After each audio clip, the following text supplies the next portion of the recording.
man. I know it's been a minute. I want to apologize to everybody. I know y'all think I probably died or some shit, but I didn't. I'm still alive, still kicking, man. Just took a little break and had to get some things together, get my mind right, actually. You know what I'm saying, to be honest with you, and rededicate myself to this whole podcasting thing because it's a journey. It's a lot of work into it, and there's a lot of competition, and yeah, just have to retool a little bit and get back in the saddle, man. So, man, here we are, back with another episode to Get This D, man. Special guest, Mr. Kelvin Taylor. What's going on, brother? What's up, man? How you doing? I'm good, dude. I'm good, man. Y'all know the director, man. Excuse me, I'm sorry. That's me being a unprofessional. I'm sorry. The title's curator now. Curator. Excuse me. Give you a proper introduction. Special guest, which ain't really a special guest, but special guest. Curator. We are not adding that to the title list, boy. In addition to director, writer, producer, filmmaker, now curator. Yep. Damn, boy, you just doing every fucking thing, ain't you? Gotta do what you can do, man. You got any other exhibits coming up? Because you just did an exhibit. What was the name of the exhibit? Let the folks know. Art, Life, and Expression. Art, Life, and Expression. Yeah, here at the Bridgeport Art Center. That ran from... It was like August. It was like August 28th to September 19th. Okay. Yeah, so... Curators on. You got any other exhibits coming up, or? No, I think it's a once a year thing. Okay, well that's dope. That's what's up, man. Congratulations, G. Thank you, sir. And the exhibit was super dope. I posted some pictures on my page, so I make sure you go check that out. D.Smith period. I may add those to my Get This D page as well. Okay, for y'all to check that out. So y'all definitely make sure y'all go and take a look at that, man, and support my guy Kelvin, man. Please. Absolutely, dude. So listen, without further ado, y'all know how we do, man. We don't waste a lot of time bullshitting around. We jump dead into the fucking topic and we get it cracking. All right? So today's topic, after being away for so long, man, I've had a lot of time to observe. I've had a lot of time to kind of play the sidelines and just be a regular human being. I haven't done a whole lot of posting on social media. I've tapped in here and there, but I have kind of kept my ears to the streets a little bit. And so today's topic is the wide world of thirst trapping. Thirst trapping. I know the first thing y'all thinking of is ass and titties. The first thing you're thinking about is Instagram models. I know. And you know what? That's true. We're going to touch on that as well. But I want y'all to think about thirst trapping on multiple levels, okay? If you know Get This D, you know we don't do shit on one level here. Everything we do is multi-level. Everything. Every topic we talk about is multi-level. If you don't believe me, go back to some of the old shows. You'll see it for yourself. So this is no different. No different. Thirst trapping, okay? Thirst trapping. The wide world of thirst trapping. What the fuck is thirst trapping, by the way? Kelvin, you want to give us your little quick definition of what you consider thirst trapping to be? When somebody says thirst trapping, what's the first thing coming to your head? Thirst trapping is an action that an individual or entity does on a self-malicious basis of absorbing attention for only the sole reason for them to feel good. That's why you call it self-malicious? Mm-hmm. Self-malicious. Okay. That's deep. I got a feeling a lot of people are going to disagree with you, though. That's fine. And the only reason I say that is because they won't be honest about it. And so what people will say when they hear, first of all, they'll automatically stop listening at self-malicious. Right. You already killed half the listeners right now. But I mean, if you are a human being in this world, how could you not believe that being self-malicious is not a thing? Because you would have to hate you. People would say that they would equate that to you disliking or hating yourself, which is why you would be malicious to yourself. Not necessarily. I mean, it's just like where... Because malicious implies intent. Yeah. You know what I'm saying? Intent. Keyword. Intent. Intent, yeah. Intent for blank. You can, you know what I'm saying? Well, people thirst trap for attention. Right. But so how would that be malicious? Well, it's self-malicious because it's not...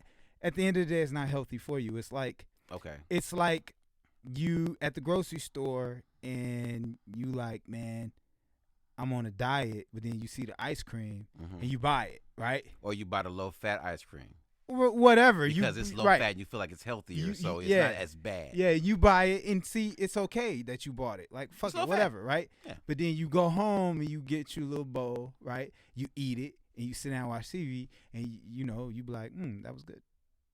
And it was low fat. And then you get up and you get another bowl. And then 2 hours in, you get one more bowl. That second to third bowl, that's being self-malicious because you know that ain't good for you. But you're just going to fully indulge in your lust for the satisfaction of eating that extra ice cream, knowing that it's wrong. That's just how if you go out and deal with somebody that you know was toxic for you, but at that moment in time you're lonely and you want some type of attention, or you just want to spend time, or for the guy that is hitting some chick and you know that this chick can get pregnant and you ain't really in no serious relationship with him, but you hit it raw anyway. Still fucking with it, right? Those things are self-malicious because if you keep doing it on a consistent basis, it's not going to put you in a better place. Right. And you know that. You know that. Okay. All right. Okay. I think you explained the malicious part. Because I think the malicious part is the subliminal part, which is you're not the subconscious part. Yeah. Which is I'll deal with it later. Yep. It's not hurting me right now. It's not a big deal right now. If it hits me later, I'll deal with it later when I'll cross that bridge when it comes. Okay. So thirst trapping. When I think of thirst trapping, I think of a measured approach to gathering attention and focusing it, streamlining it to focus on something direct. So, thirst trapping. If there's somebody who likes cars, it's easy to thirst trap them with a fast car, or the prospect of driving a fast car, test driving a fast car, looking at a fast car, going to watch cars race, you know what I'm saying, going to get car parts, right. You know what I'm saying, anything car related that triggers this person's attention span, right, and takes them away from whatever they were doing to now focus on just car shit. Or ass and titties. Let's go straight to it. Ass and titties are probably the most obvious displays of thirst trapping, because you don't need to ask any questions about what you're seeing. Right. When you see an ass, you know it's an ass. Right. And it didn't jump in front of the person taking it. It was put there. Right. You know what I'm saying? So you know when you see ass and titties that picture was taken for you to like the ass and titties. Well, that's the obvious. But you know that, though. That's not the excuse. But that's the reason. That is the reason. We know that's the reason. That's the only reason. But it's that's not because you're trying to encourage people. Well, it's not because you're trying to, trigger a sense of thinking. Well, it's because you want to close out certain ways of thinking in order to focus on one thing, which is the ass and titties, which is the sex route. Right. So it's easy. You know what people are going to say. What are they going to say? What are people going to say? A woman would really say, well, I took that picture because I'm trying to motivate my other women out in the world to love themselves. So how did you poking your ass at a camera and encourage other women to love themselves? Because I'm comfortable and love my body, and I want other women to be comfortable and love their body as well. So therefore, I will show my body off because I'm proud of my body. Ooh. So this is where you get a Lizzo at a Lakers game from. Yeah, exactly. Because Lizzo would say, or said, because she's not a Jennifer Lopez type. She's not a Meg Thee Stallion type. She's not a Cardi B type. She's not the typical type of hey, look at my body, I'm comfortable in my body and my sexuality type. But at the same time, what's being sold is that any type is okay. Any type should so be confident. You as a person trying to say that Lizzo didn't have the right like a Nicki Minaj, then you're wrong for saying that.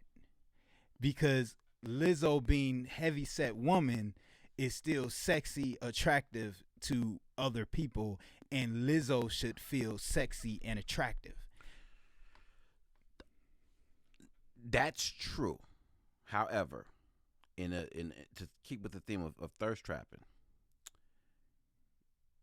you 200 plus pounds and you got your ass cheeks hanging out of your jeans or shorts or whatever the fuck you're wearing at a very public event where Right. there are Kids. ranges of people, demographics of people. Right. It's not like a hip hop concert where you know the demographic. Right. It's not like a strip club where you know the demographic. Uh-huh. This is a sports arena with some of everybody and cameras everywhere. So it's hard for me to understand, or it's hard for me to think that you wasn't thinking, that you were just on autopilot this whole time. Well, no, she wasn't on autopilot. Or that your purpose for all this was to encourage and inspire that chubby little girl that's getting talked about in grade school to love herself enough to feel confident in showing herself as she is. Mm-hmm. It's kind of, I don't see that as being the purpose of that stunt. You get what I'm saying? I get what you're saying. I don't see that being the purpose. I get what you're saying. However, that's not what's going to be pointed at. Just like it wasn't what was pointed at when it happened. When it happened, it wasn't about her being inappropriate. It was about everybody else fat shaming her.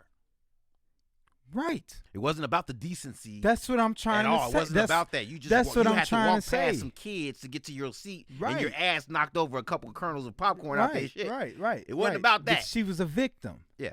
She was a victim, and that's the problem in society. So she became a victim of her own thirst trapping. Yeah, she did. So she became a victim of her own thirst trapping. You're right. Yes, she did. But that's the product of thirst trapping.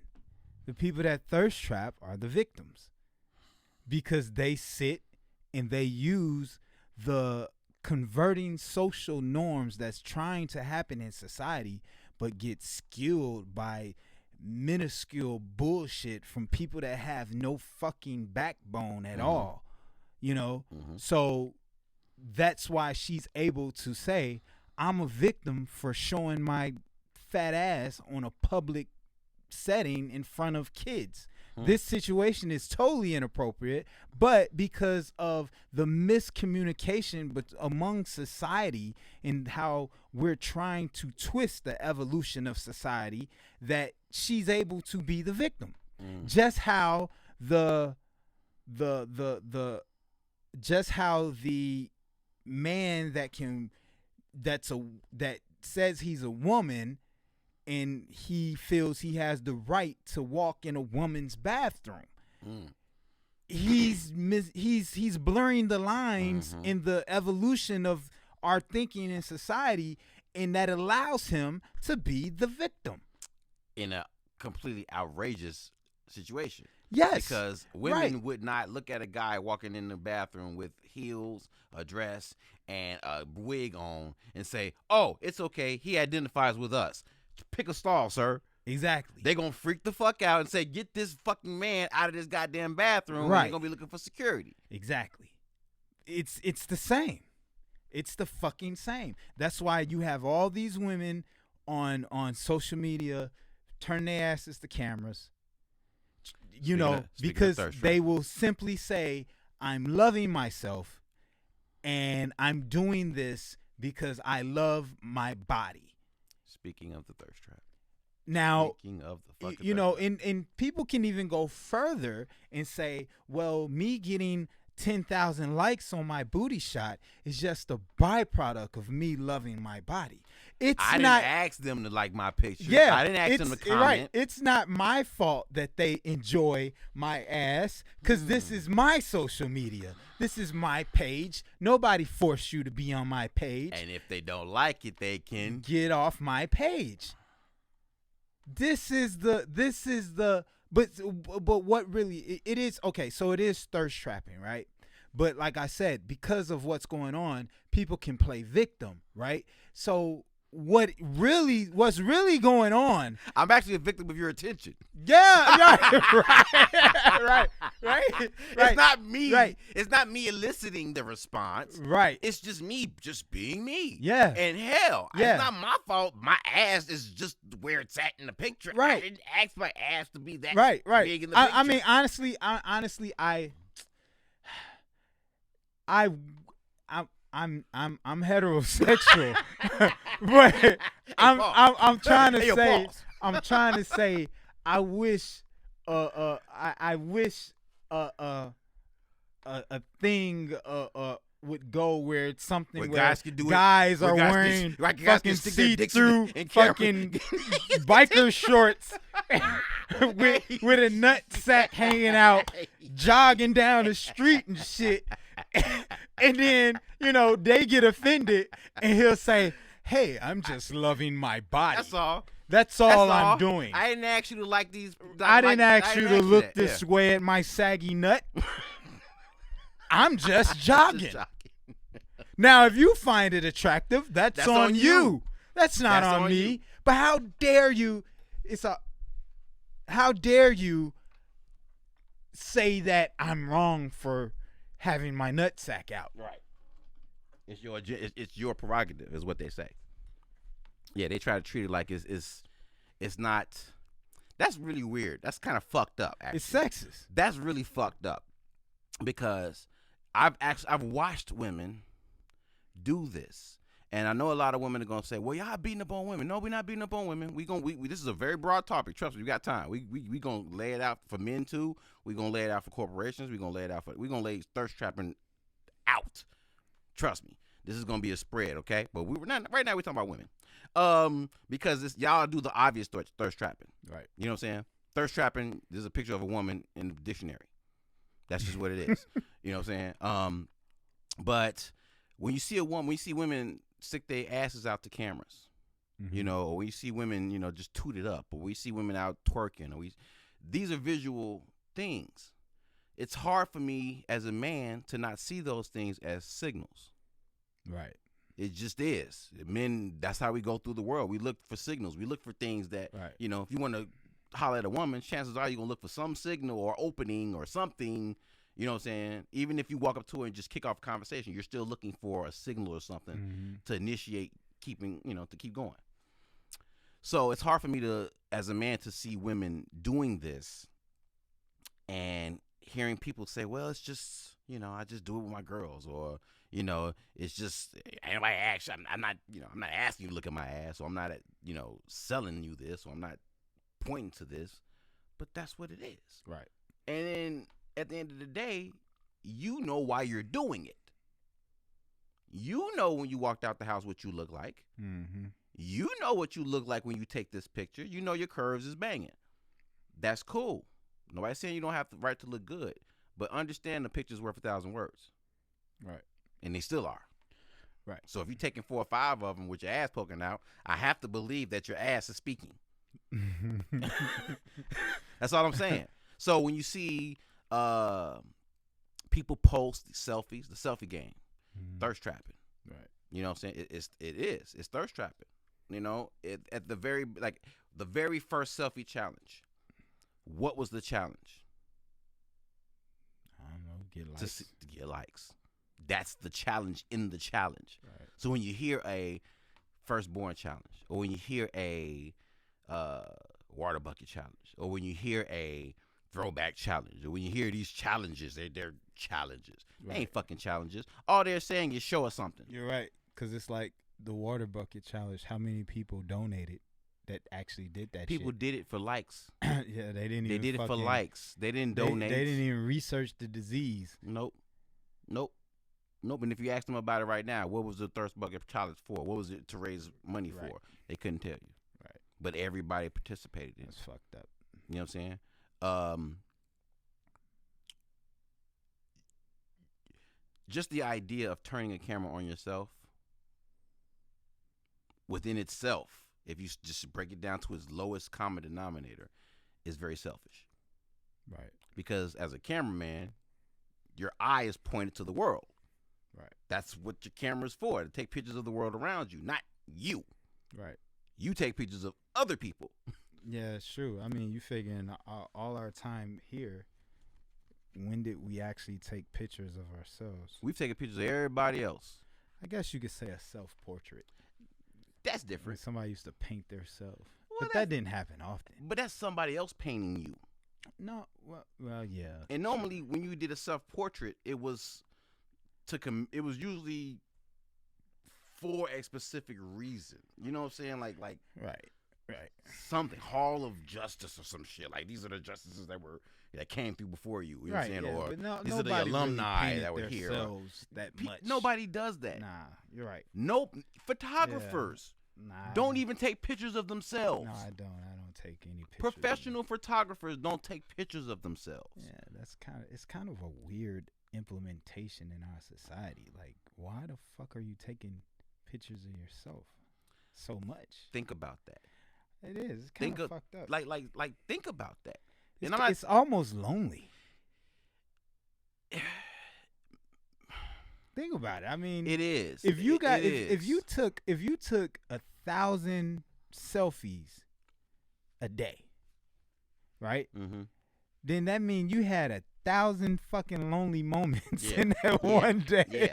Yeah. You had some time in your day that you Right. didn't have occupied with anything else. Right. That you said, you know what, I Right. could do right now. You know, in average, Take a picture of myself. let's say a selfie took what? About, let's say a half a minute. Mm-hmm. You know what I'm saying? To take one selfie, and you Right. took 1,000 of them motherfuckers. That means you spent 500 minutes on selfies. And think about it. Those are just the ones you posted, not the ones you threw to the garbage. The ones you Right. you trashed. Yeah, So you have to take a certain amount of pictures just to get one that you like. Yeah, that shit's crazy. That's a lot of effort. Effort for what though? So when I see a woman, and I'm single, so when I see a woman and I notice that she's got a whole bunch of selfies, that tells me something. Right. It rings bells because I know it took you it took you a lot of effort just to get the pictures that you felt comfortable posting. Mm-hmm. So what about all the ones that you didn't post that you spent a lot of time doing that? Mm-hmm. That's a lot of output. You know what's fucked up? What's fucked up is that you take these selfies, right? Mm-hmm. Let's use a single woman for example. She takes selfies to get attention, right? In the hospital bed. Right. So she getting attention. Right. Mm-hmm. Next thing you know, that woman goes and let's say she starts doing booty shot pictures. Nothing nasty, but you know the side boob. They stretch their fucking leg out so it'll look bigger than what it is and shit. Yeah. That bullshit. Mm-hmm. Let's say she start doing that. So then she's getting more attention. Now, mind you, she's a cute little girl. You know what I'm saying? She a cute woman. Mm-hmm. So then she goes, when she's going out, she gets attention, Mm-hmm. right? So now she's getting attention on the phone. She's getting attention going out, right? Now mind you, she started this because she wanted attention. Mm-hmm. So then here comes some dude that comes in. He ain't bad, you know what I'm saying? Decent little dude, you know, but he's not like great. Mm-hmm. You know, Yeah. fine, you know. Right. He ain't the white horse. Right. He ain't the knight. But he's giving her genuine attention, Mm-hmm. right? But then she downplays that.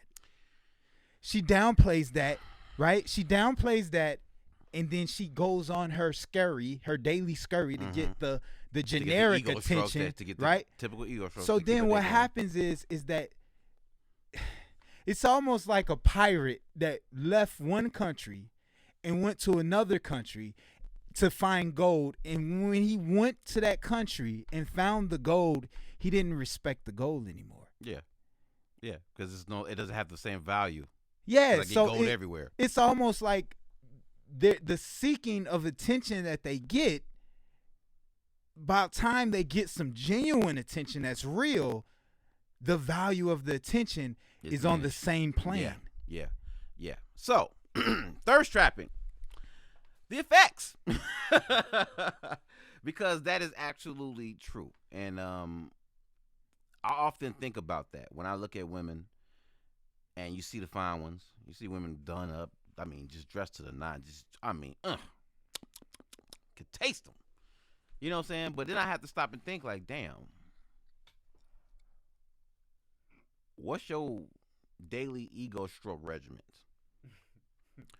What's your daily ego stroke regimen? Do you have a daily ego stroke regimen? And I know a lot of people listening right now will say, "What the fuck is that?" No, I don't have no daily ego stroke regimen. Well, let's delve a little bit into that. How many times a day do you feel the need to take a selfie? Not take one, just feel the need, feel the urge to. How many times a day do you check your likes from the previous day? Do you ever just post one time and leave it at that? Or do you post, come back, check, and then repost something else? Or do you ever not post and not even think about it? Or do you ever not post and feel weird about it? Like, holy shit, nobody knows where I'm at. Right. Nobody's heard from me. I haven't been seen. I haven't seen other people. Do you find yourself, in slight competition with other people? Right. Subconsciously. Could you be living a good life and not go through any depression and still not post for a month and not care about it? Could you? Could you let go of social media like that? Right. And some people say, of course I can. I don't need that shit. Yeah, which is bullshit. Which is bullshit. And I know it's bullshit. Bullshit. Yeah, this is bullshit. You know what I'm saying? So the effects of thirst trapping are also something we need to think about too. Because in your scenario, if a person, and I'm not just going to limit this to women, but if a man, for example, if he can post workout videos, women all over his shit. You know what I'm saying? He put on the suit, women all over his shit. He posted a picture with his mom because he took her out for her birthday, women all over his shit. You know what I'm saying? He take a picture because he bought some new shoes, women all over his shit. He getting up with his homies over the weekend, women all over his shit. He had a hookah lounge or a cigar lounge with his guys, women all over the shit. So every time he's posting something, women are checking in and chiming in on his shit. Right. So then he meets a woman who actually wants to get to know the dude on a personal level. But she can't compete with the attention that he's getting from these other outlets. Right. She's just one person. Right. There's only so much attention she as a person she can literally give this guy. Yeah, that's true. You know what I'm saying? She's not gonna kiss his ass. Right. You know what I'm saying? She ain't gonna bite her tongue. If you fuck up, she gonna tell you fucked up. Right. She gonna keep shit real with you. But she wants your attention. She's trying to give you attention. Right? But she got a little mouth on her. She got a little kickback. Right. You know what I'm saying? She got a little extra right. that you ain't got to deal with when you just post a picture and have motherfuckers just blindly blindly love, or hit you up in the inbox. Hey, sexy, right. Mr. Handsome, Mr. This, Mr. That. Hey, Mr. Handsome. Like, you know what I'm saying? Like, niggas thrive off that shit too. The same way women do. That is true. That is true. Same way women do. You know what I'm saying? Niggas get up looking to see how many heads they can turn. Yeah. They might not have a drop of game in their blood at all.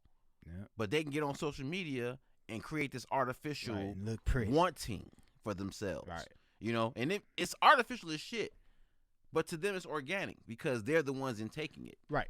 Right. They're figuring I'm creating it. They paying attention. Exactly. They love me. Yeah, it's they me. love me. My fans. Nigga, they love the lifestyle. If Craig down the street start doing the same shit you doing, they love me. Then they love Craig too, nigga. Mm-hmm. They love me. My people love me. Right. Which is a lot. Which is kind of some of the signals that we give when we respond to some of these things. Right. And I mean that's why individuality is important, because it just how that guy doesn't realize that if Craig start doing what he doing, she gonna love Craig too. Mm-hmm. For women too, you know. I mean, I feel that's why, you know, with women it's like a domino effect. You know, remember when the lashes start coming out, and then all of a sudden, lashes. Everywhere you turn, you start seeing the same lashes, or the little waistlines, or the yoga pants, or whatever the fuck, you know. Or the body shapers. Yeah, and what starts to happen is, you know, I mean, you start to get like this fucking plethora of minions. That all look the same, slightly different, but all the same. And if you look around at a lot of women, that's what I see. I see a lot of women looking alike. Looking alike. The long ass weave. Yeah. You know what I'm saying? It's looking alike, you know, and it's like, fuck, man. What makes you different, G? Like, that's, you know, like that right there. but wait, but the crazy part about it is And I spoke to women about this. You know what they say? They blame us. Oh, they blame us. They blame us. They for blame responding. They blame us. They would say, "Well, you out there liking old girl picture that got the long hair and the butterfly eyelashes. Okay. So I gotta conform and do the same thing who too." Who said you gotta? Exactly. Who told you But got? wait a minute. But back to thirst trapping. They think they gotta because they're out looking for attention. So if they see Susie getting attention with and the eyelashes, masses, give her the attention. The masses are basically telling her, "We like this, yeah. So you need to do this, and maybe we'll like you too." Yeah, it's like the weed sellers back in the '80s when the crack epidemic came. They was like, "Shit, nigga, we gotta start selling crack." Yeah. Then everybody weed because we ain't getting the money, we ain't getting the attention. Yep. Same shit. So basically, the thirst game boils down to the drug game. That's what it is. That's what it is. That's fucked up, man, because if you can go and get artificial stimulation and attention from people who don't have anything vested in you, you kind of become society's bitch. Right. You become for the streets. Nah, think about it. Yeah, you kind of become for you become for the streets. Have you ever seen Her? No. Her, is that the one with Joaquin Phoenix? How he fell in love with his OS? Mm-hmm. Right. No, I didn't see that. Well, I mean, it kind of pertains to this because he like fell in love with his OS, and you know he thought he was in a full relationship and everything. And his OS cheated on him. Well, the OS didn't bitch. cheat. No. See, that's the thing. Fucking That's the technology. thing. The OS didn't cheat. Mm-hmm. The OS told him. He found out that she was in relationships with a bunch of people, right? And he was like, "What the fuck?" And she was like, "Motherfucker, I'm an OS. Like I can out for the streets." Right. And he's looking like you ain't paying attention to me because you in all these other relationships. And she like, "Shit, nigga, I'm so dope. While I'm talking to you right now, I'm talking to 3,000 other motherfuckers too, but I can pay attention to you."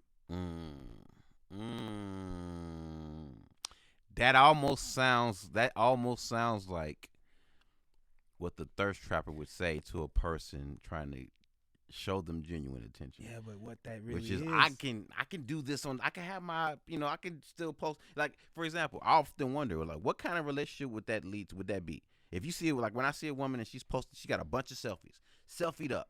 Just damn, lady, how much of yourself do you have to see? Do you have to show? Mm-hmm. It's almost like you need a certain level of sustainability. That's what I see. I see that you come with a certain level of attention deficit.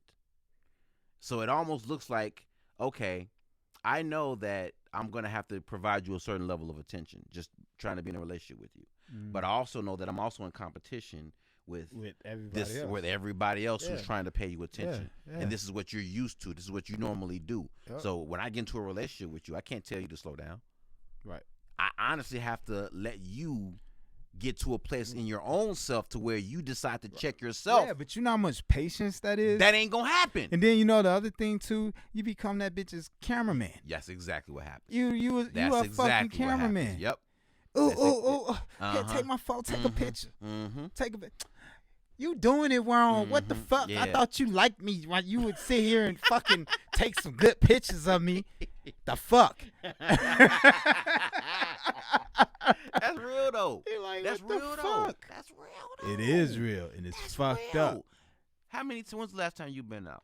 You ever go to a lounge or a party or a club or some shit, and just watch how people react, what people do. You were in a public place with all these other people. 75% of the people are on their phone. Yep.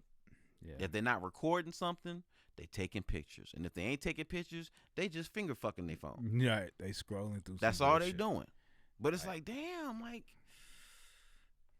the connection, the disconnect is what we're pointing at. It's the disconnect. Real, man. That's why this show is about thirst trapping, because it's not about just you showing your ass. It's not about you showing your money, fellas. It's not about you showing your car. It's not all about all that. It's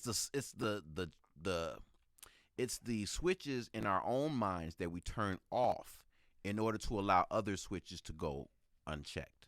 Mm-hmm. It's the fact that you won't stop to tell yourself, why am I doing this? Right. What is the purpose of me actually doing this? Why do I feel the need to take another picture? Mm-hmm. I've taken 3 today already. Right. I've posted 3 times today. Why do I feel the need to post again? Is what I'm seeing or what I'm about to say that that big or that huge that is going to make a dent? It's going to change some lives. It's going to change some thinking or anything. We don't stop to ask ourselves that shit. We just do it off top. Why? Because monkey see, monkey do is running rampant. If everybody else is doing it, there's no purpose for us to think about doing it. It's okay to do. Everybody else is having fun taking pictures and going live. When going live became a thing, when it first came on. Right. It was like, what the fuck is this go live shit? What's this go live shit? Then it was like, well, everybody want to go live now. What y'all doing all this live shit for? You ain't got nothing special to do. Then all of a sudden, everybody goes live. Yep. Now going live is just something that people do when they're bored. Yep. I seen motherfucker was like, you ever jump in the motherfucking live and you jump in right in mid-sentence of them talking, but then you look around and ain't nobody there? Yeah. You be like, who the fuck were they talking? Yeah. Why am I even on this live? Like, people go live all the fucking time. And you be like, why are you, what's this for? What's this for? You basically, when going live means, hey, everybody stop. Right. Stop what you're doing. Look what I'm doing. Look stop what you're doing and come pay attention. Right. For look sure. At me. I got some dope shit. Yeah. Go look. Yeah. It's crazy, but it all plays on our mental stimulations and our mental checks. Yeah. And a lot of times it's turning off a lot of switches. Yeah. That's really what it's doing. Well, I mean, like for a woman, a thirst trap. For a woman to feel that her body is going to bring her the most attention, which it probably will. For them to be comfortable in that means that they've already kind of lost the game. Right. It means I'm no longer going to try to be an individual. I'm just going to jump on the bandwagon and do what everybody else is doing because that's what's working. Right.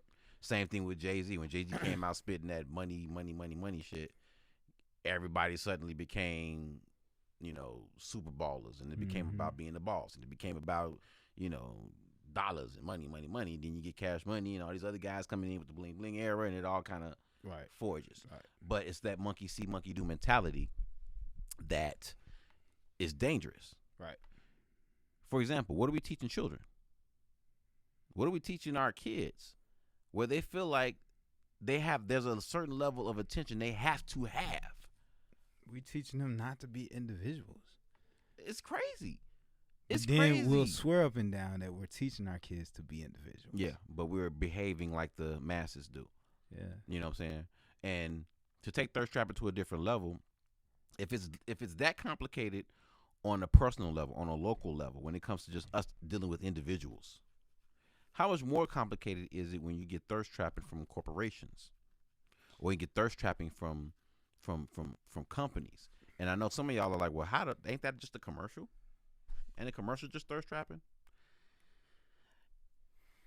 In a way. No, I think the prime example of thirst trapping for a corporation would be Travis Scott quarter pounder at McDonald's. I think that is a perfect example of a company thirst trapping, because at that point it's like, what's the point of Travis Scott having a quarter pounder at McDonald's? You know what's what the saying? Significance of a like, Travis? Right? Yeah. Like I can see if they were saying, he's got a concert coming up, right? And got it's a movie sponsored by out. McDonald's. Yeah. We got some limited edition Travis Scott toys at McDonald's, but he's in the movie. This called motherfucker got a Travis Scott value meal. Like what thirsty. the fuck? Like who? Nobody got. Jordan didn't even get a motherfucker. Jordan, the closest Jordan got was, nigga, we'll let you promote the McRib when it come out. Along with Space Jam. Right? But he didn't get no fucking value meal. Right. Like, that shit is crazy.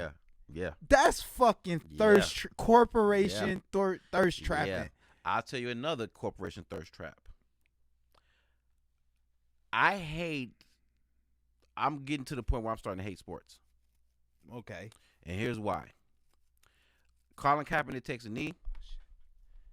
Everybody goes fucking ape shit, right? Now all of a sudden, you got the NBA and these fucking jerseys, these Black Lives Matter jerseys. Oh, well, yeah. And now all of a sudden, you see Black Lives Matter on every fucking commercial. Now all of a sudden, every fucking company got a Black Lives Matter stance on some shit. You know what I'm saying? Now all of a sudden, every company has got a Black Lives Matter angle.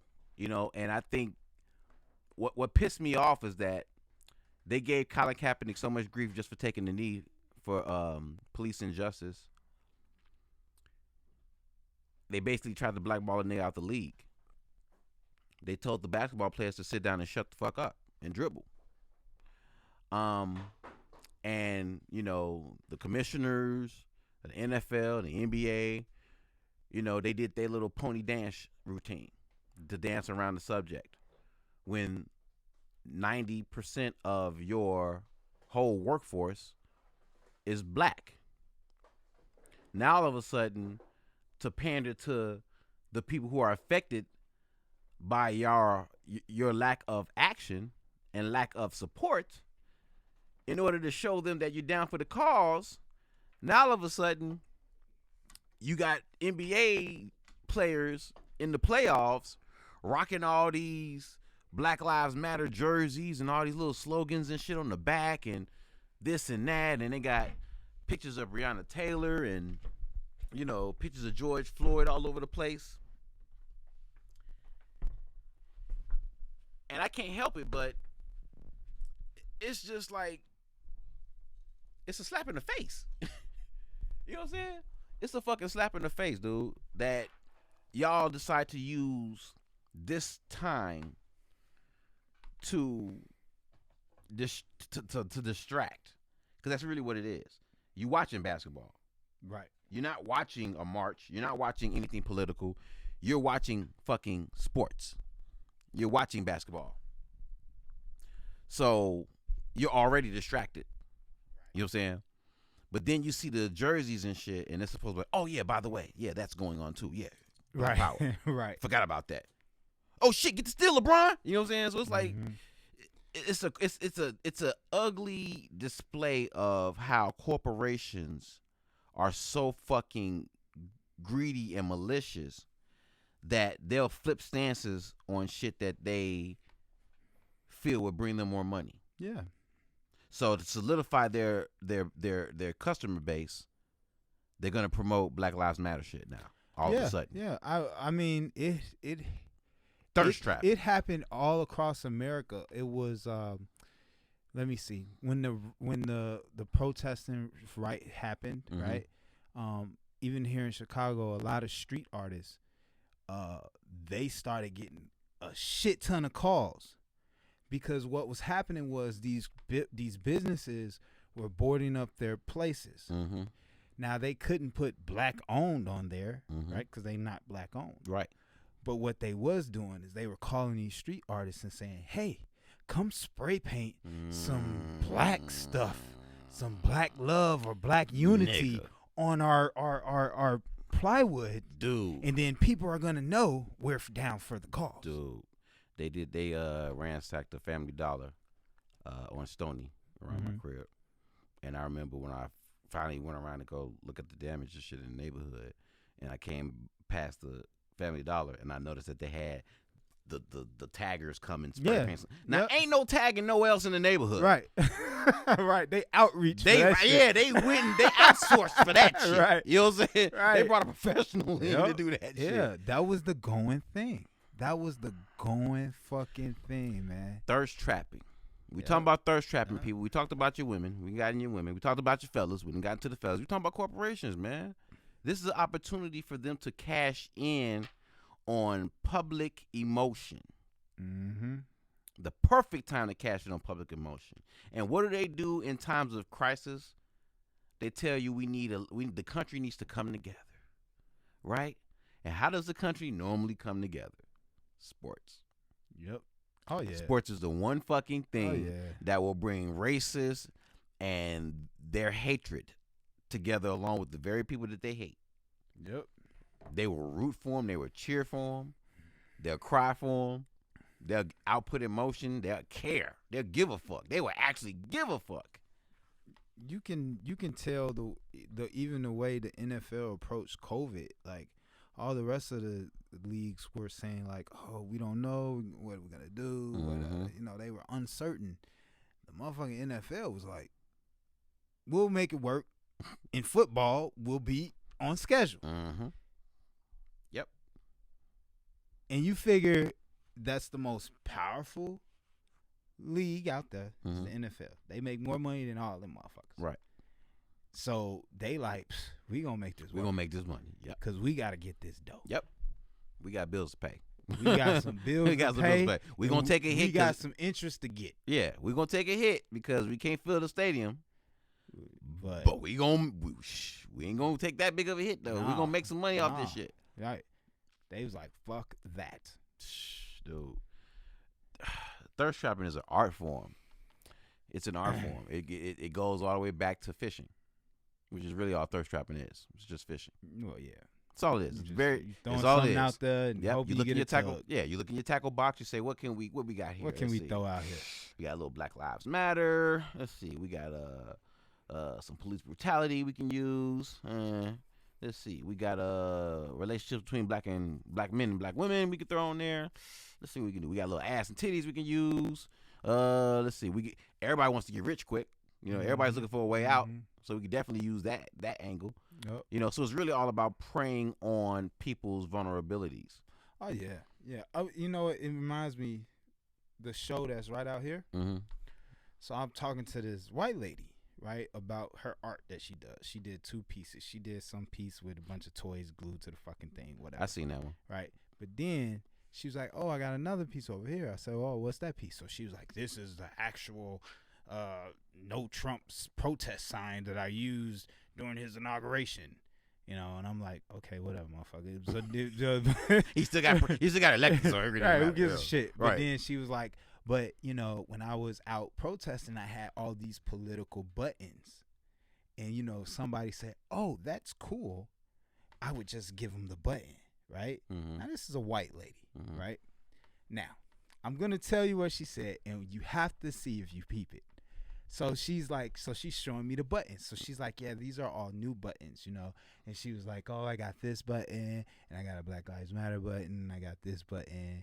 And then she was like, but pretty much the majority of the rest are all Black Lives Matter because, that's the going thing right now. And then she just went on to her next sentence. It's a going thing right now.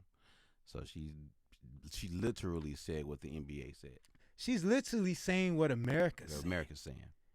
This is the going thing right now, right? And we just, they down with Black Lives Matter. It's like, dude, they just playing their role. They playing their role because at the end of the day, they like, you niggas are still making money, and I got to get some of that money. So here, Black Lives Matter, fucking Chick-fil-A. What I often want, that's fucked up. That's so fucked up. That's poignant as hell. Yeah, man. That's poignant as hell because exactly what that lady said is the exact same message that I got.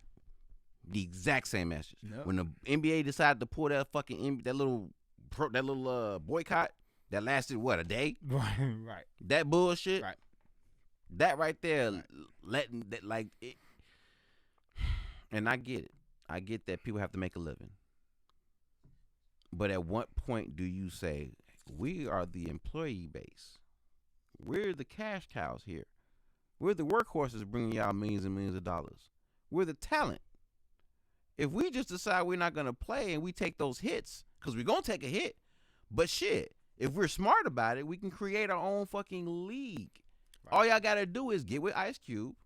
Right. And you can expand that 3-on-3 shit. Yep. And I'm sure it's not hard to create a league where professional players can come and play quality basketball that could potentially rival the NBA, or at least do enough damage to where the NBA has to conform. Prime example, right? WCW. They were the underdogs. They were. They were, you figure when WCW first started, it was some. Yeah, they was the poor kids on the block. Yeah, Yeah, they right? just wanted there. They wrestling in the backyard. They was in the backyard. They was in the backyard. Yeah. But they was grinding for years. They was. Now, mind you, the WWW, what is it? WWE now bought them. Yeah. Right? And I love that era. I love that era. But it was good. It was good. And at the same time, you figure they make some money. Mm-hmm. You know what I'm saying? Right. And it's like, why we ain't doing that? I've thought the same exact thing. And it's not like we don't have where they gonna go? Where are they honestly going? Are they gonna recruit Mexicans to play basketball? Are they gonna recruit white people to play? No.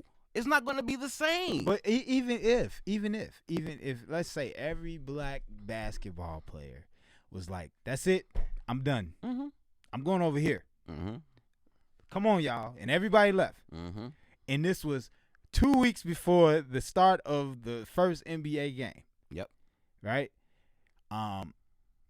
They wouldn't know what to do. No. But I mean, the problem is, niggas ain't gonna do that shit. Well, niggas on contracts. They Yeah, can't niggas do that ain't shit. gonna do that shit. They do that Niggas ain't gonna do that shit. shit. They own you, nigga. Right. Right. And then in the same vein of thirst trapping. So recently, if you're not aware, I know everybody know about Vlad TV. Yeah. Right? I'm sure you guys have heard by now, and if you haven't, go look it up. Vlad made some remarks about Mr. Farrakhan where he completely took his quote out of context, purposely. And so in response, a few people have spoken out. Royce the 5'9" spoken out. Westside Cam, Corey Holcomb, more poignantly, Lord Jamar of the You Know What I Mean podcast with Godfrey and Raw Digger, and also Godfrey. Mm-hmm. They are regulars on Vlad TV. They decided to not fuck with Vlad anymore, basically cancel him. Right. And they're encouraging other people to cancel him too, because they've reached a point where they have basically acknowledged him as a culture vulture. Right. And when you stop and think about it, that's really that's how I know Vlad. Right. The only reason I know of Vlad is through thirst trapping. Right, exactly. I was thirst trapped into learning who the fuck Vlad was. Right. He's like, I'm a victim. Being real honest. I was thirst trapped into learning who Vlad was. Right. Because I, like many people, scroll through YouTube or scroll through the internet or whatever, and you bump into videos, certain videos. That interest you. Right. And normally they're clips of people that are interesting people. Right. You know what I'm saying? Somebody you may want to hear from. Right. Or it'll be the title of it be something specific. Right. You know, like Jay-Z talks about his beef with Solange. You know some shit. You know what I'm saying? Something is like, oh, well, that'd be interesting. Let me go listen to that, right? And so what ends up happening is, like most things, you bump into one thing, then you bump into something else, and you bump into something else. Now you're down the rabbit hole. Before you know it, you're in the rabbit hole, right? Right. So as I'm doing my little, scrolling, I'm noticing like, damn, this is black dude, Hispanic, Chinese guy here, white guy here, black, Mexican, white, Spanish, Asian, black. Mm-hmm. So the majority of his following, or majority of the people he interviews, is black people. Right.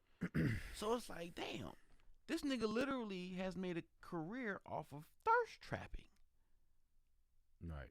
I ain't gonna say make it a career, but his channel, I am very sure, has gained a lot of likes and followings because of the clips, not the full interview. Right, yeah. You know what I'm saying? Just a little, because you get a full interview that's like an hour and a half or something. Right. You chop that up into 5-minute clips, 10-minute clips here and there. You got a lot of advertisement. You know what I'm saying? That's a lot of content to kind of spread out, let alone somebody who want to go and watch the whole interview. Right. So it's like you're cutting these snippets out. Like, for example, the comment that he made about Louis Farrakhan was a snippet. And that's kind of what got me to digging into it. But it just kind of highlights what's happening overall. Right. Which is, like you was just saying, the white woman say, oh, well, that's the thing right now. That's the that's the thing right now. You know what I'm saying? And people are taking full advantage of it. And while we're in our emotional state, while we're all emotional wrecks watching all this violence day in and day out. We're pissed off. We want to do something. We want to have something to say. We want to voice our opinion. And what happens is, in doing so, we also end up giving away a lot of our power to somebody else who's looking as if they really want to be a voice or a microphone for our cause.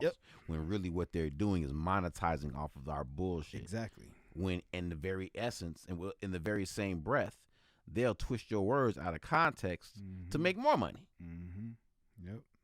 So it's like you thirst trapping.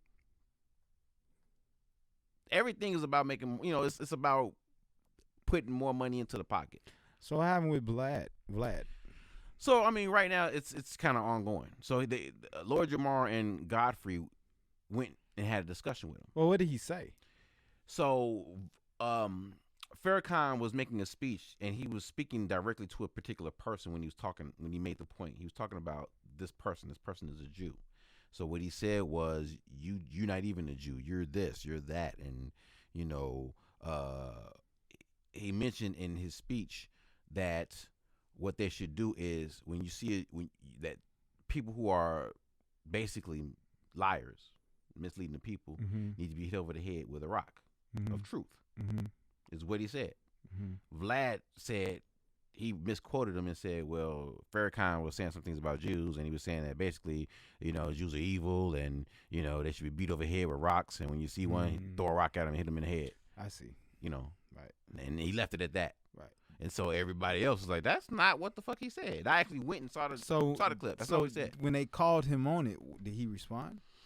He, they always do the public statement where they say, oh, well, Vlad TV was made aware that, some people didn't take kindly to what was said, and Vlad TV stands by what that's some shit, some generic ass statement, but it was not an apology.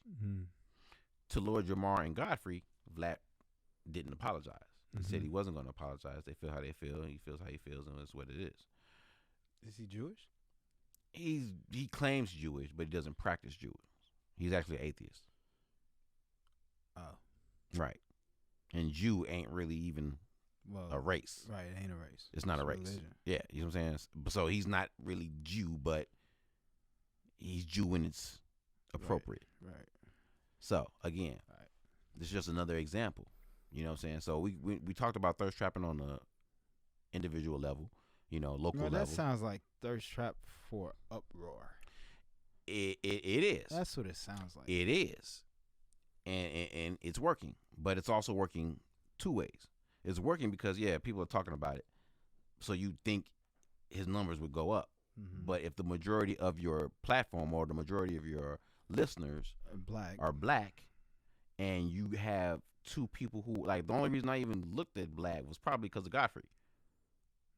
A Godfrey clip, or maybe even a Lord Jamar clip, might have been one of the first clips I seen on the Vlad interview. Right.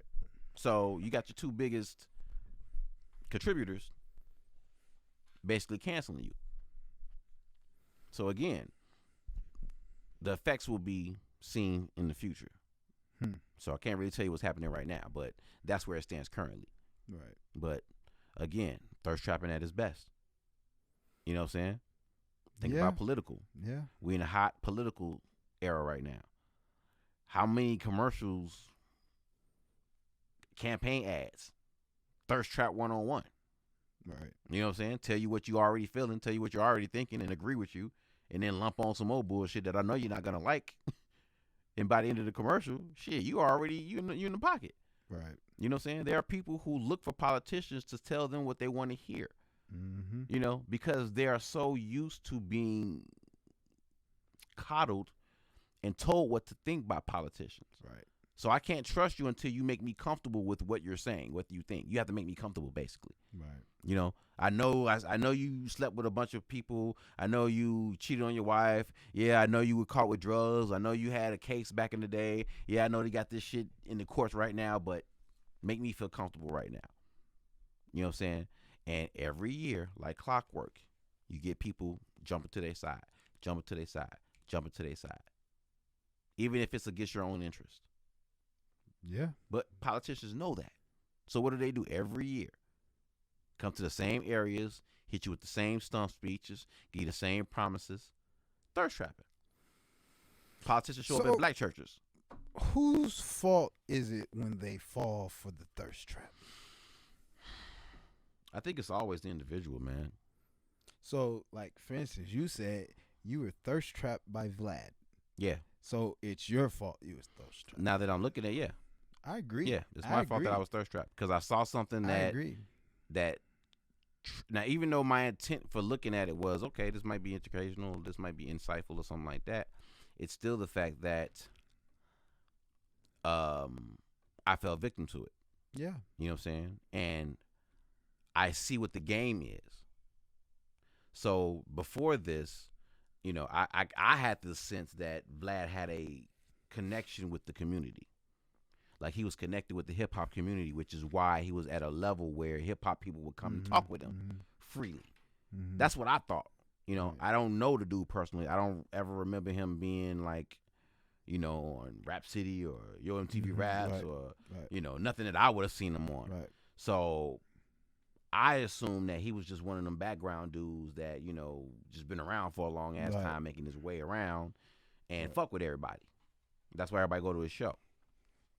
But seeing how he responded to blatantly misrepresenting what Minister Farrakhan said, and I'm not a Minister Farrakhan fan, but watching how his response to it was, and watching how his response to his quote unquote friends was, he could easily just like if Godfrey went to him and said, "Hey, you know, we need to talk.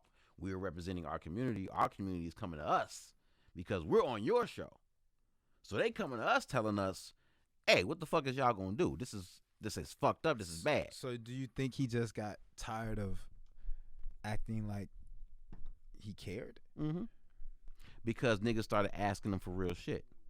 People started putting out there like, why is everybody going on this guy's show and you guys are not getting paid for it? Now Monique was the only smart one who actually made an attempt and did the right thing. She was supposed to go on Vlad for an interview, right? Her and Vlad were talking about doing an interview, and her husband basically was like, okay, well, yeah, we want, you know, you need to sign something for us to get some rights to the video. Right. Vlad was like, no, this is my video, my equipment. I'm shooting it. It's our show, you know, it's our footage. Right. And then Money's husband was like, no, you going to make money off of this. We need some of that money. You know, you're not just going to take our likeness, make this interview, and then post it on your shit, get all the views and all the likes, and then all the money comes to you. So she was trying to get cut into that deal. Right. Vlad was like, man, fuck that. He had a right. He did have a right. But so did they. No, and what they he didn't. Was, no, they did. Why? Because if you're going to do an interview with somebody that's going to bring you monetary gains, and they offer up a contract to split those gains, that's not, is that not fair? If you do an interview with Prince, or if you do an interview with Michael Jackson and say, okay, you know what, by way of me being on your show, you know you're going to get certain hits, especially given what we're talking about. Yeah, but that's not how Vlad's seen it. I know that's not how Vlad's seen it. And the reason he ain't seen it that way was because nobody ever brought it to him that way. Yeah, but So he's made a living off of doing these free interviews with all these. He's not wrong. He ain't wrong, but again, the onus is on us. Yeah, it is. The onus is on us. Okay, I think this is how Vlad's seen it. Right. He's like, okay, Monique, be on my show. She like, yeah, I'll be on your show, but you got to break bread with me or give me rights to the video. And he's like, man, fuck that. I ain't doing that. This is my show. Right. Right. Because he feel he's established some type of way, which he has because he's in a position to ask Monique to be on his show. Right. Right. Okay. Now, let's reverse that and say that Good Morning America asked Monique to be on the show. Monique couldn't come to Good Morning America and be like, well, you got to give me rights to this episode. Or you got to give me a cut, or you got to pay me. Well, here's what I would say to that. That's a different scenario. No, it's if not. you go, yes, it is, because if you go on Good Morning America or you go on any of those other talk shows, you're not going to spend an hour and a half talking to them. You're going to spend about tops 15 minutes. Maybe. Yeah, but you're going to be there for more than an hour and a half. You might, because you're going to be in the back room, the green room, doing this, doing that. That's true. But at the end of the day, the thing is that he was looking at himself as, I'm a news outlet. Mm-hmm. So I'm a news outlet just like Channel 5, ABC, and all these other motherfuckers. And you ain't going to ask them to cut a check with you or give you rights to the footage. So why the fuck would you ask me? I agree with that. Here's the kicker. His main platform, well, I ain't say his main platform, but his main base is black people. Okay. And once again, this is really onus on us. Right. Taking control of our own intellectual Exactly. property. That's exactly what I was gonna say. That's black really people, the one that gave him the power to be my own platform is black people.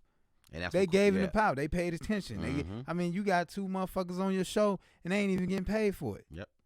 This is And true. now you want to complain? Vlad looking at it like, motherfucker, you the one that agreed to this shit. I agree. I didn't say I was gonna pay you Tuesday and I ain't pay you. Right. I didn't mention, we didn't discuss paying I didn't anything. you ain't even ask. You was so happy to be on the motherfucking show. This is true. The kicker is he's built his base in the black community. Right. So again, he's doing what he's allowed to do. Right. He's doing what we are allowing. Him to do. So the stance that Godfrey and other people are taking is an effort to kind of shock, everybody into retooling how they're thinking about this whole social media shit and where we're putting our energy in talents into certain platforms when we could be building platforms of our own. Yeah. But you're like, man, fuck that shit. No, it's not that, man. It's not that, dude. It really ain't. It's just the fact that it's like, it takes for a white motherfucker to show their cards for you to even wake your motherfucking ass up. Yep. That's but what ain't that all? But ain't that always the case? But therefore, whatever you do ain't gonna be legitimate. Whatever you do is not going to succeed. It's gonna be a mushroom cloud. It's gonna shoot up, get big, and then dissipate. Because at the end of the day, you're only doing it out of spite. Not saying that what you're doing is not the right thing, but the fact that that idea wasn't sparked until this motherfucker said something.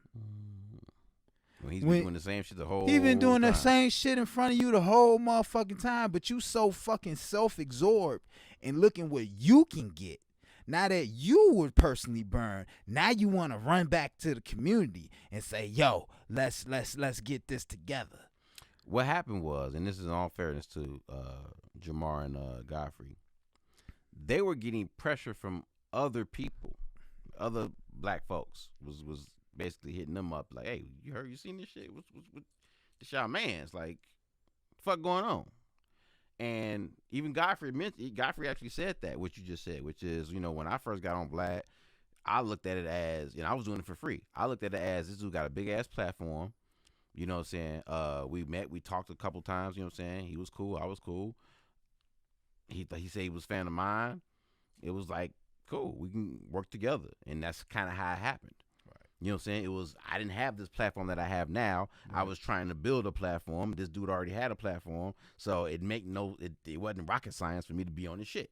Right. I needed this platform. Right. But then you get to a place where you kind of get comfortable in that role, and you don't necessarily, like, people can disagree to agree or agree to disagree. So you don't let disagreements kill relationships, especially if it's one that's beneficial. Until it gets to a point where it's like, holy shit, okay, I really do have to check this. Right. You know what I'm saying? Now I got to make a move now. I can't just, blow it off. I seen it for myself. I can't deny what was done. They took the steps to talk to him.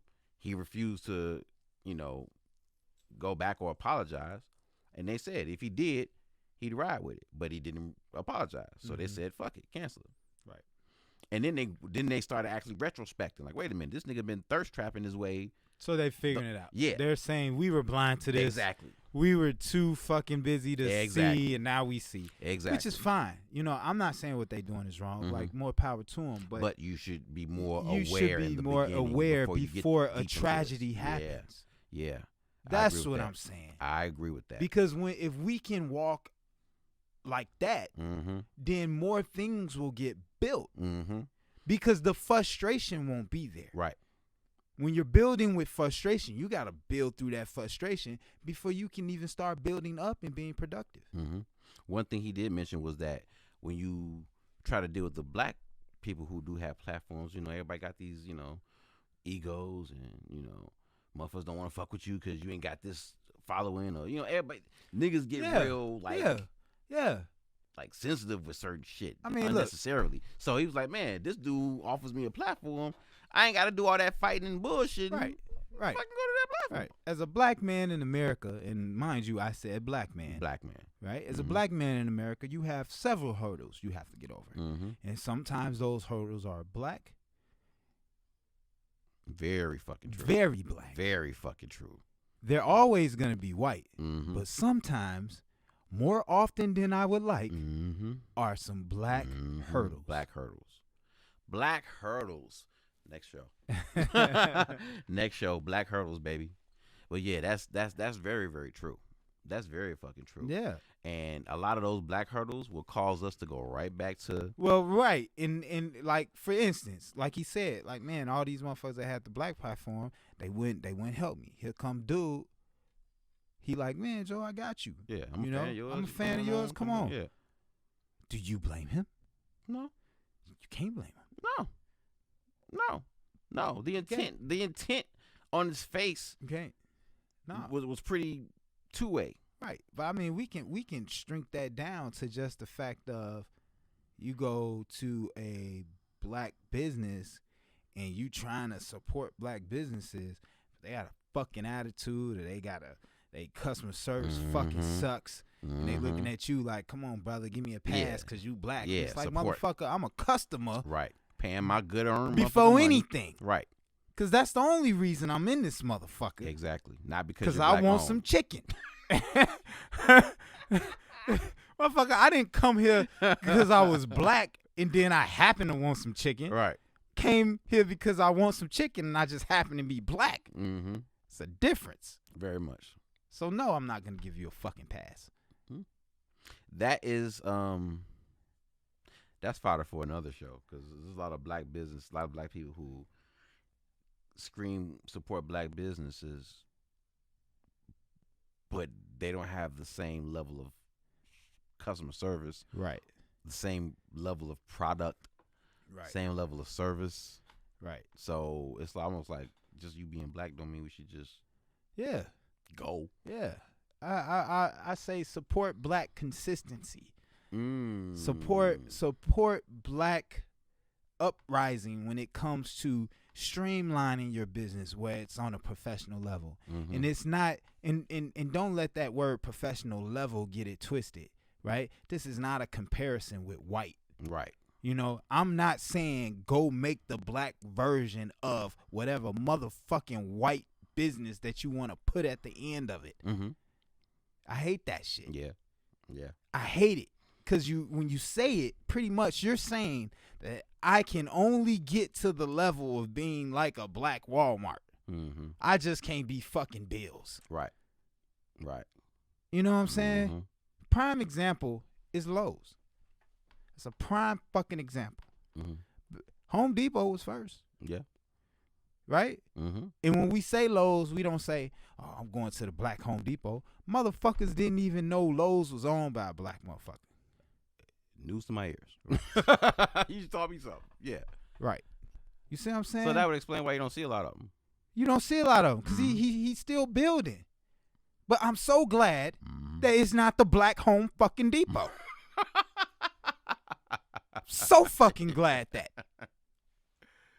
You know what I'm saying? Yeah, it's the black Home Depot. Fuck you. It's not the black white Home Depot. It's the black Home Depot. It's fucking Lowe's. Well, we'll take Lowe's. I'll take Lowe's as long as they got 2x4s and shit wood. I'll take Lowe's. Just grow your own shit, man. Yeah. Yeah. Grow your own shit. Mm-hmm. Until dude that fucking work with Vlad, it's like, hey, you know, the shit got you to a certain point. I wish you seen it sooner, brother, but fuck it. Yeah. Now build your own shit. I mean, he got his own platform. Well, yeah, that's what I'm saying. He got And his own platform. stay consistent with it. Yeah. Be great with it. Mm-hmm. You know what I'm saying? You gotta stop and think. Like Vlad been out for a while. You know what I'm saying? He's monetized on many, like, No, he's just in a snowball effect right now. yeah. He's done so much Mm-hmm. that he doesn't even have to do much now because the snowball is just rolling down the Right. hill. Right. You But know. part of that is also, you know, the culture itself. And I hope this is not just a one-off kind of a thing. I hope it really is a trend that starts where we start either focusing more on our own platforms or we start taxing other people outside of our community Exactly. that are basically feeding off of our shit. Right. You want my likeness? You want my black likeness? Mm-hmm. Man, motherfucking pay me. But another Or put it in a community or But another thing, that thirst trap is very real. Because again, if you are a person, like for example, I know, you know, Godfrey and them are saying they're basically not fucking with Vlad and they're trying to encourage other people not to fuck with Vlad. Mm-hmm. But it'd be very difficult for an unbecoming artist or somebody who's new to the game and don't have much of a fucking following to turn down the interview with Vlad. Yep. Why? Because it's too thirst ridden. Unless It's thirst ridden. Not Unless us as a community come into support come that together person. and say fuck Vlad. Right. But if we do that, we also have to replace that with something. Our own shit. Exactly. So we can't just say don't go to Vlad. Well, we gotta say fuck Vlad, but then support somebody else that's doing it. right. Like for example, you may say fuck Vlad, but go to the Breakfast Club. Right. Which Yeah. yeah, that's a gray area. It's a little foggy there. You know, it's a good opportunity, but it's foggy. It's black supported. yeah. It's black-like. It's blackish. Right. It's Yeah. blackish. Yeah, blackish. It's blackish. Blackish. You know, so, but again, the thirst trap, it's hard for you to tell somebody who doesn't have a platform, have a big platform, to not go do this. Because it's almost obligation. You know what I'm saying? Like Corey Hogan was talking about Def Jam. I watched the show that he did with Freeze. And Freeze was talking about, Freeze is another comedian, up and coming. He was talking about, well, not up and coming, he's kind of been around for some years. But he was talking about how he had posted some clips that he had did on Def Jam on his site. Def Jam wanted him to take them down because he didn't have rights to the videos. Okay. Even though it was him and his material. Yeah. Right. So once again, we got to be careful about our platforms that we're choosing too. Right. Because, you know. You gotta be what the fuck you doing. Right. But at the same time, somebody who doesn't have a platform gets offered an opportunity to be on a bigger platform. It's kind of a no-brainer. So the thirst is real. But it's back to the community. If the guy says, man, Vlad gonna give me an interview, then he do the interview, let's not pay attention. You could do that. Just because he's on Vlad. Or you can offer up 5 opportunities that are just as big as Vlad. Well, yeah, you can counter, right? Mhm. You can counter, but that's a harder thing to do. It Because is. that's like a manager has to come in and be like, hey, wait a minute. Yeah. I got these lined up for you. You know, that's different. Yeah. Somebody got to advocate for you. And then there has to be a certain level of individual responsibility too. Which Exactly. is like, you know what? Okay. Right. This just is not worth the cause. Right. Exactly. You know what I'm saying? Like, yeah, monetarily, yeah, career-wise, being on this platform, cool.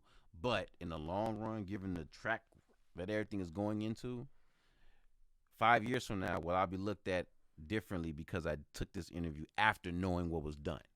Well, right. Yeah. Now you run into that cancel culture right there too. Yep. Because you didn't fall in line. Your career will be short-lived. Exactly. So it's a battle. It is a battle. It's a battle. It's a battle. It's a battle, man. I ain't gonna chop it up too much longer, man. I think we done did a nice little number on that. Unless you got some other angles you want to hit, cause you sure? I mean, You sure? We've broke this down. We've went all across the boards. I mean, I try not to get into these typical conversations that you would see online. I try not to have conversations. Wait, you ain't gonna talk about R. Kelly? Nah, not gonna talk about R. Kelly. You know, I try to stay away from shit that you're gonna see. Right. I try to stay away from angles that you've already heard. Right. I try to offer up new angles to think about shit. I try to offer up depth into what we're talking about so that people can leave the conversation still having a conversation. Exactly. So that you can actually pick up this conversation with any of your friends or any of your family members. You can say, hey, pick out a point from this. We wasn't just talking about women. We wasn't just talking about men. We talked about corporations. We talked about the NBA thirst trapping. We talked about Vlad TV thirst trapping. Like, we talked about thirst trapping from a lot of different levels. But yeah, you talked about the woman part a little. Oh, that's all you clung to. Oh, that's how you clung to. Okay. Shut up, bitch. I'm sorry. I'm sorry. Not you. The other one. The one behind you. Yeah, man. I mean, I think it's good. Through conversation results to freedom. Mm-hmm. You know, and I hope more people realize that in even I'm just gonna say what I mean. Conversations result to freedom, and what I mean by that is through conversations you get information, and through information you get understanding. And once you get understanding, you know how to move. Mm-hmm. And when I say you know how to move, you know how to understand the rules, to bring the rules, and sometimes you can break the rules with a smile. Right. And that's how Trump gets down. Mm-hmm. Yep. He breaks them with a fucking That's smile. why he can sit here and say, man, only paid $750 in my motherfucking taxes. Yeah. And guess what? I abided by the rules. I found some loopholes and all that shit legal because, look, it's official tax document. Oh, yeah, and by the way, they still under audit, by the way. Right. So, whenever they finish. But I asked last I've week, made but so much. They don't even answer my calls no more. I've been calling so much. So, I mean, at the end of the day, it's like this morning, what's today? The 28th. So, this morning on the 28th, and you've seen that, it's two things. Well, it's one thing that I got to ask you, right? When you seen that, two things. Where did your mind go? Did you get mad at Trump and say, oh, this motherfucker, there he is again, getting over, right? Or did you get mad at America for saying, how the fuck is this system in place for him to even do that? It's working the way it's supposed It's supposed to work. And see, the other thing is this. Like my wife came to me, Trump this, and he only paid $750, right? And you know what I told her? I said, well, who let him do that? No, I said, well, that'd have been my response. Who let him do that shit? Who let him get away with that? No, I said, well, last year, Amazon ain't paid no fucking taxes. They ain't paid one motherfucking dime. How'd they get away with that? Write-offs. See, it's a secret. It's a thing in American society called write-offs. And if you have a business or a shell that you can sit there and write things off in, you will end up not paying him anything. So like I said, have the conversation so you can gain freedom. Freedom. Freedom.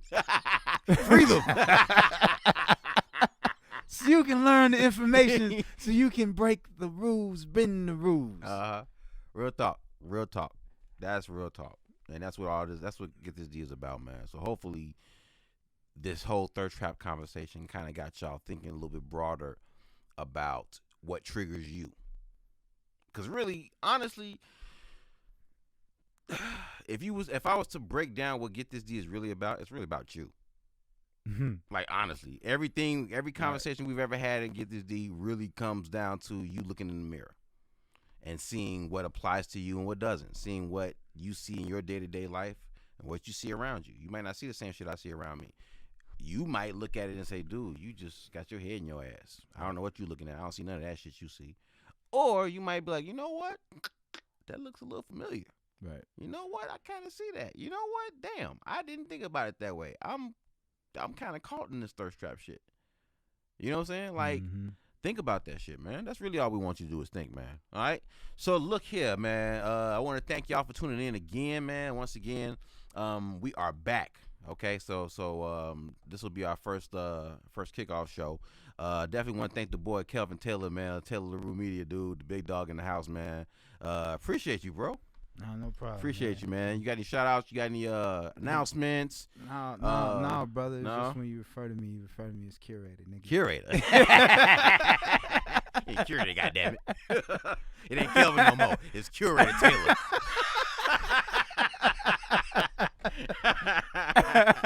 It's Curator Taylor Media.